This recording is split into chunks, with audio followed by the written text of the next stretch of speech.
Wesh mon ref, wesh ma refeu, nouvelle review de l'attaque des titans pour l'épisode 11. Épisode 11, donc, non 10. Non, épisode 11. Donc, nouvelle review pour l'attaque des titans, épisode 11. Donc, un épisode comme les précédents, un peu calme, qui pose les bases, qui nous explique. Un épisode de développement, quoi. Bon, moi, c'est pas pour me déplaire, moi j'aime bien ce genre d'épisode, mais bon, il va bientôt falloir repasser à l'action parce que ça fait déjà plusieurs épisodes qu'on nous pose des bases, qu'on nous explique, même si c'est très important pour l'histoire. Voilà quoi, je sais qu'on est beaucoup à vouloir voir du RN, du siècle, de la baston avec du Levi, etc. etc. Donc tout simplement on va passer à la review, hein. Épisode assez court comme je l'ai déjà dit, donc il n'y a pas grand chose à dire, mais j'ai trouvé 2-3 petites choses assez intéressantes, donc c'est parti. 信号を捧げよう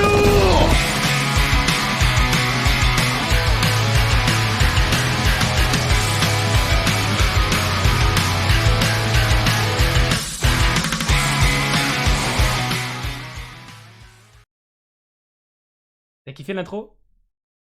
Dis-moi en commentaire si t'as kiffé l'intro en vrai. Une petite nouvelle intro comme ça, tu vois, pour commencer, tu vois. Je sais pas, je voulais changer d'intro, j'en avais marre du Homer Simpson là qui fait un pouce là. Bref, nouvelle intro, dis-moi ce que t'en penses en commentaire. Et du coup, je reprends la review. Du coup, cet épisode il commence directement avec Gabi et Falco à la prison, hein, qui s'évadent. C'est un épisode avec beaucoup de développement, notamment sur Gabi. On continue sur les épisodes assez calmes, comme je l'ai déjà dit. En fait, on se dirige limite sur une rédemption de Gabi, j'ai l'impression. Enfin, on est beaucoup sur Gabi, les démons, elle répète que ça. Je pense qu'on voulait tous la gifler et qu'on était tous très contents quand elle se fait mordre le crâne par le cheval. Mais voilà, on est sur une Gabi vraiment endoctrinée à balle. Elle veut rien entendre. Elle a beau voir des Eldiens gentils, elle en a rien à foutre. Elle veut juste tuer les Eldiens et rentrer chez elle à marre, quoi. Donc on voit qu'il y a un lien qui se forme entre Kaya, Gabi et Falco. Donc Kaya qui est la petite blonde là qui s'est fait sauver par Sacha. Donc je trouve que c'est une relation hyper intéressante. Je sais pas, l'épisode il était bizarre, genre j'étais tendu alors qu'il se passe pas grand chose, mais la tension entre Kaya qui s'est fait sauver par Sacha et Gabi qui a tué Sacha, c'était assez bizarre. Sacha et Gabi et Falco qui vont manger chez Sacha, quoi. Je sais pas, c'était bizarre, genre j'étais mal, c'était bizarre. Ils se rendent compte que c'est pas des démons, enfin Falco en tout cas, ça lui confirme le fait que c'est pas tous des démons, mais Gabi elle veut pas comprendre. Elle est là en mode c'est des démons, et du coup avec l'explication de Kaya, explique donc comment elle s'est fait sauver par Sacha, l'auteur il nous refait penser à la boucle de haine. En fait, souvent on nous met des petits clins d'œil en mode regarde là, ça c'est une boucle de haine, ça c'est une boucle de haine. Et je trouvais ça hyper stylé, genre Leia qui dit pourquoi mes parents pourquoi ma mère elle a mérité ça, quoi. Elle a pas mérité ça, elle était pas là il y a 100 ans ou il y a je sais pas combien d'années pour faire des massacres. Elle est née dans les murs donc elle a rien à voir. Et Gabi là elle est là en mode elle comprend toujours pas, elle est en mode ouais mais c'est ton peuple, c'est ton peuple, même si c'était il y a 100 ans, etc. Enfin bref, on est sur une Gabi qui est vraiment endoctrinée à balle, mais j'ai l'impression qu'elle commence à comprendre. À voir où est-ce que ça va nous mener, la relation Kaya-Gabi, est-ce qu'elles vont devenir amies? Moi je vois bien la chose, genre elles deviennent amies, elles sont potes et tout en mode ouais t'es gentil, oh, toi aussi en fait t'es gentil et tout, et là bam, Kaya, quand elle va apprendre que c'est Gabi qui a tué Sacha, comment elle va réagir? Moi j'ai hâte de voir ça parce que Kaya elle fait la gentille, mais je pense qu'elle a une rancœur en elle par rapport à la mort de Sacha, donc j'ai hâte de voir ça. Après ça, donc on a la création de la team RN, une sorte de résistance avec Yelena, Frog. C'était un peu bizarre parce qu'on nous apprend qu'en fait la fuite d'RN pour aller faire cavalier seul, elle s'est passée au moment où il y a eu un changement, enfin un roulement de personnes qui surveillent, et apparemment il a dû se passer une couille à ce moment là, et c'est pour ça que RN en a profité pour partir tout seul, parce que sinon il était sous surveillance entre guillemets, enfin sous surveillance, vous avez compris ce que je voulais dire. Donc on voit aussi qu'il y a toujours la censure du peuple. Le peuple veut savoir pourquoi le bataillon a caché le fait que RN était en prison, et on apprend en fait que ça aussi c'est Frog qui l'a divulgué au peuple. Donc il y a vraiment une team pro RN qui est en train de se créer, et moi ça m'étonnerait pas que Frog et Yelena soient en discussion, enfin qu'ils connaissent le plan de Sieg. Il se passe un truc bizarre entre eux. On a même aussi ah oui, il y a une scène aussi hyper intéressante, c'est le moment où Mikasa elle parle avec la fille là, qu'elle met en cellule. Mikasa qui a un flashback le flashback qu'on connaît tous quand Mikasa se fait sauver par Eren. Sauf que là, j'ai trouvé ce flashback hyper bizarre. On aurait dit que Eren, il était rempli de haine, alors qu'il avait moins de 10 ans, je crois. Il plante plein de coups de couteau et tout, alors que le premier flashback qu'on voit, c'était juste Eren qui défend Mikasa et qui dit vas-y, fuis Mikasa et tout. Enfin, c'était un truc comme ça. Et là, c'est carrément Eren qui plante des coups de couteau et tout, et qui dit ça va, Mikasa, tout va bien se passer et tout, alors que. Et c'était une voix un peu de folie, comme si c'était un fou, Eren. C'était trop bizarre, donc hâte de voir. Bah là, on peut rien en tirer, honnêtement, parce que c'est juste un flashback. Et en plus, dans ce flashback, on voit encore les oiseaux qui volent dans le ciel.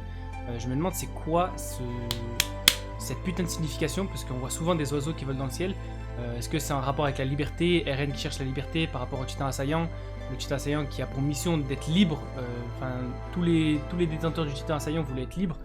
Est-ce que Eren il est fou depuis le début, enfin on sait pas quoi. Donc scène hyper intéressante, la team Pro Jaeger qui commence à se créer. J'aimerais bien savoir où est-ce que ça va partir, parce qu'on voit qu'il y a une team Pro Jaeger, on va l'appeler, la team Pro Jaeger qui est là en mode Eren, ça doit être le chef de tout, c'est lui qui doit décider, c'est lui notre sauveur, c'est lui nanana. Et on a l'autre team, discussion, paix, venons discuter avec tout le monde, venons faire la paix.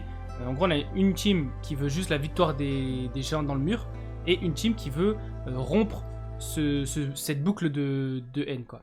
Donc voilà pour l'épisode. Juste après, à la fin, on repart du côté d'Emar, où on voit que tout le monde sait maintenant que Sieg est un traître. Ils ont vu qu'en fait les morceaux du corps de Sieg c'était des faux morceaux, enfin c'était un truc bizarre, c'était une supercherie.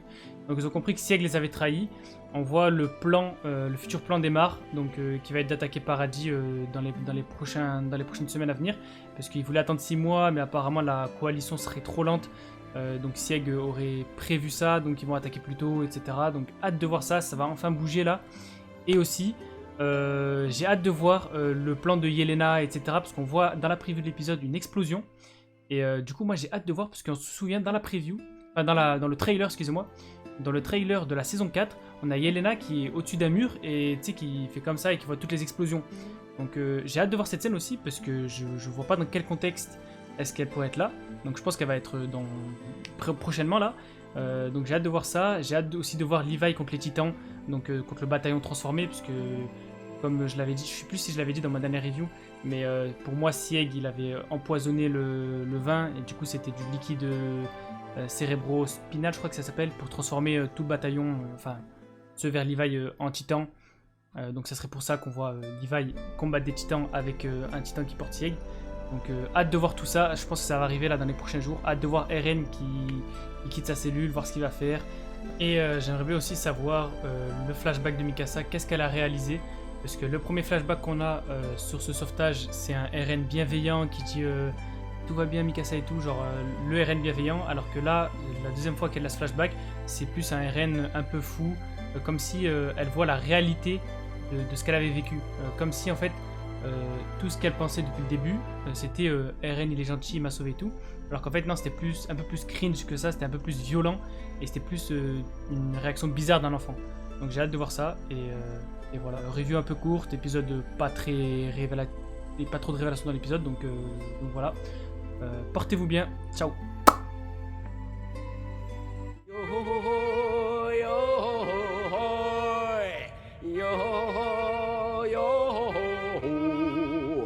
ビンクスの酒を届けに行くよ海風気任せ波任せ